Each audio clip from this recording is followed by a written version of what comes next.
Putain, l'orgasme prostatique, c'est vraiment génial. L'amitié. Moi j'ai une anecdote sur l'amitié. Il y a mon meilleur ami du lycée, il est sorti avec mon ex, alors que j'étais encore amoureux d'elle. Dans un groupe de potes, il y avait un couple et le mec trompait sa meuf avec la meilleure pote de la meuf. Je suis très loyale, en mode Jules, c'est tellement mon pote que si vous voulez pécho ma meuf, je le laisserai faire. J'ai fait une soirée très arrosée et j'ai pécho une meuf et mon pote s'est mis avec par la suite. Enfin, t'as une connexion avec eux que t'aurais avec personne d'autre. Genre avec tes amis, tu peux les dire, putain, l'orgasme prostatique, c'est vraiment génial. Tu vois, tu peux leur dire ça, genre tu vas pas dire ça à tes darons, tu vois. En vrai, les amis, tu leur dis tout ce que tu dis pas à tes darons. Mais est-ce que t'as envie de sortir quand même? C'est de la merde, croyez pas en l'amitié, je pense, restez seul et remettez-vous en question. Si c'est un pote, c'est ok. Dans un détour d'une soirée sombre, dans une ruelle, derrière des poubelles, c'est ok. Alors j'ai eu une amie de très longue date, on s'est rencontrés quand on était en 6ème. C'était au début on s'aimait pas trop et après on a vite pris le pied et en fait on s'est beaucoup aimé. Et en fait elle commençait à faire des trucs super chelous, genre elle parlait super cru, je sais pas, genre il y avait énormément de choses qui n'allaient pas et un jour je venais de me mettre en couple avec mon mec. Et elle m'a foncièrement demandé, ça faisait genre, je pense, ça faisait des mois que j'essayais de la skipper parce que j'arrivais pas à lui dire les choses en face. Et en fait, ça faisait, je pense, du coup 3 mois que je lui parlais pas. Elle arrive dans mon lit, elle se pose et elle me dit « Alors, est-ce que tu t'es fait pénétrer ?» Avec mes potes, on a fêté mon anniversaire en allant au Burger King. Et du coup, un de mes potes a amené ses potes. Et dans ces potes-là, il y avait un mec que je vais appeler David parce que je sais plus comment il s'appelle. Et David était assez bizarre parce que il avait une sale manie de sortir sa bite devant nous. Parce qu'il nous a flash. Bon, nous on trouvait ça rigolo et un peu choquant. Mais bon, ça allait. Et donc, à un moment, il s'est mis d'un un de mes potes et il a caressé le dos avec sa tub. J'ai eu un meilleur pote pendant 10 ans, tu vois, et c'est lui qui a invité son ex. Ça faisait 1 an que j'étais plus ensemble. Moi, ça faisait 3 ans que j'étais avec ma meuf. Et j'avais pris un tas à cette soirée. Et moi, je devais dormir dans son lit vu qu'il n'y avait plus de place dans la baraque, dans le lit de mon pote, parce qu'en fait, c'est un lit de place, tu vois. Lui, il m'hébergeait, tu vois. Vu qu'il avait invité du monde, il y en a qui squattaient le salon, le canapé, il n'y avait plus de place nulle part, tu vois. Il a un chien, en plus, je vais pas dormir par terre, tu vois. Et du coup, son ex, elle a dormi dans le lit à côté de lui, genre au milieu, tu vois. Mais bon, elle a dormi au milieu, j'avoue. Lui, il a dormi à droite et moi à gauche. Et dans la nuit, elle a tenté des approches, tu vois. Et lui, il a pété un plomb. Et dans la nuit, du coup, il a envoyé un message à ma meuf. Il a dit, depuis Téléane, ils sont en train de se pécho et tout. Mais ma mère, j'ai dit 2-3 fois, j'ai décalé son bras, sa jambe, la meuf et tout. Et du coup, voilà. Et du coup, je me suis séparé de ma meuf un peu à cause de ça aussi, tu vois. Avec une de mes potes, ma meilleure pote, on avait acheté de la tourtelle twist. Ouais, parce que c'est pour goûter, tu vois. Et on avait fait des snaps et tout. Et mes potes du groupe, elles m'avaient fait la gueule parce que... T'as acheté de la tourtelle twist. Ouais, et que c'était ma pote, c'était une mauvaise influence, que je tournais mal et tout. Et que parce que je commençais à avoir de la tourtelle twist. En fait, c'est vrai que les amitiés, quand elles sont fortes, moi, il y a des potes que je peux pas voir peut-être pendant 1 an, mais quand ils reviennent, c'est comme s'il y avait rien qui avait jamais changé. Et tu les retrouves et c'est vraiment dingue. C'est comme si c'était jamais parti. Non, mais des fois, c'est vrai que des amitiés, des fois, ça peut aussi se rompre. Et il y a des périodes de vie où on n'a plus besoin de cet ami-là et après, on peut le retrouver plus tard. Mais là, par exemple, moi, actuellement, je n'ai plus besoin d'une amie. Et parfois, je sais que peut-être quelques mois plus tard, elle va avoir besoin de moi et peut-être que j'aurai besoin d'elle aussi. Mais c'est par phase. Et il faut savoir donner pour recevoir. Et je pense que l'amitié, c'est vraiment un échange pour le coup. Tu donnes, tu reçois, comme tu disais, en donnant, ouais. Moi, je veux juste te raconter un petit truc sympa. C'est dernier truc sympa qui m'est arrivé avec l'amitié, c'est que durant toute l'année qui est passée, je suis parti voyager en Asie avec 2 de mes meilleurs amis.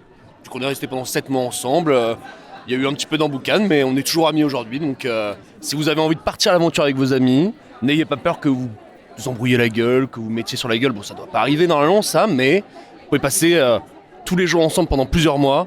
Tout va très bien se passer tant que vous discutez ensemble. Quand tu vis 7 mois tous les jours avec les mêmes personnes, tu as évidemment les bons côtés au départ, et puis après tu apprends à connaître les autres personnes, tu as des trucs compliqués qui se développent en mode j'aime pas de cette manière dans laquelle tu agis sur certaines actions, etc. J'aime pas je sais pas si on vit dans le même logement, l'hygiène que tu as de ce logement, j'aime pas comment on organise les journées. Donc au bout d'un moment, ça crée de la friction, de la tension, donc tu peux avoir des embrouilles.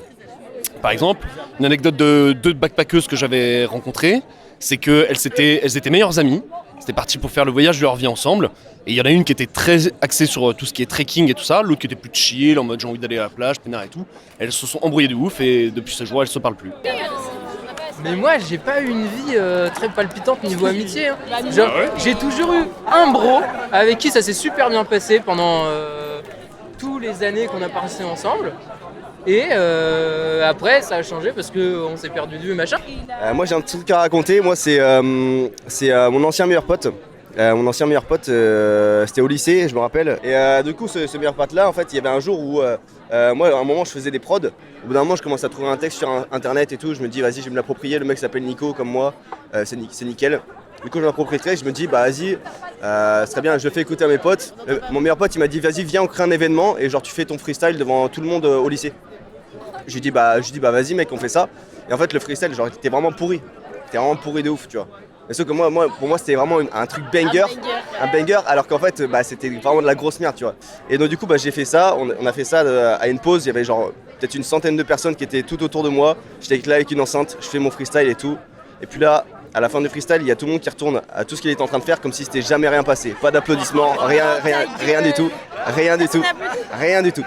Et en fait du coup après avec du recul, genre j'ai compris qu'en fait ce pote là il a fait ça juste pour se foutre de ma gueule, tu vois. Ce qui est assez marrant, c'est que d'ailleurs ce pote-là, en fait, il est plus mon meilleur pote parce que en fait, il s'est trouvé un autre meilleur pote qui lui avait tout le temps du pilon sur lui et comme il aimait beaucoup fumer, du coup après il a arrêté de traîner avec WAM. Et en fait, il faut savoir que maintenant, de faire du son, c'est vraiment un truc que je fais quasiment tout le temps. Et en fait, ce truc-là, c'est parti d'un truc où on voulait se foutre de ma gueule. En fait, maintenant, je fais des trucs plutôt pas mal, plutôt carrés. J'étais meilleur pote avec un Kailan. Genre quand je te dis terre-pin petit, c'était petite section. Je sais plus ce qu'il y a au-dessus de section, mais bref. Et du coup, moi je vis ma vie, tout ça. Mais genre, moi, je me prenais pour une star à l'époque. Genre, j'étais genre the mec to be. Vas-y, je suis le meilleur au le touche-touche. Vas-y, que je suis le meilleur et tout. Un énorme enculé, un gros enculé. Donc en fait, elle est pas si horrible que ça. Mais parce qu'en fait, Kailan, meilleur ami avec moi, on parle tout le temps ensemble, littéralement meilleur ami. Et en fait, il me subissait plus que ce qu'on était mis en fait. Genre, mes désirs. C'était mes ordres, entre guillemets. Et s'il voulait faire quelque chose, non, c'est moi qui voulais faire quelque chose. À cette époque-là, j'étais amoureux d'une fidéline. Et cette meuf, moi, j'avais déclaré que j'étais amoureux d'elle et tout, je lui avais dit et tout. Lui, il avait pas dit du tout, mais il était aussi amoureux d'elle. Et du coup, je suis là, tranquille et tout. Je fais ma proposition à fidéline. Elle me dit non. Jusque-là, normal, parce que j'étais un énorme enculé. Le lendemain, qui est-ce que je vois main dans la main ? Fidéline et Kailan. Aïe, aïe, aïe, aïe, aïe. Je pète mon crâne. J'étais tout petit, j'en avais rien à foutre, mais je pète mon crâne à ce moment-là. Et voilà l'anecdote amitié que je peux proposer maintenant. C'est mon meilleur ami d'enfance qui me subissait, c'est vengé entre guillemets, parce que c'est ni de la vengeance, ni rien du tout, mais est sorti avec la meuf que j'aimais. Oui, en gros, on allait à un anniversaire et c'est ma pote qui m'a emmenée. Et dans la voiture, elle m'a dit la meuf dont c'est l'anniversaire, elle nous a toutes invités sauf toi pour essayer de dormir. Et elle m'a posé ça dans la voiture avant d'y aller. Et du coup, pendant tout l'anniversaire, j'ai fait semblant qu'on soit amis.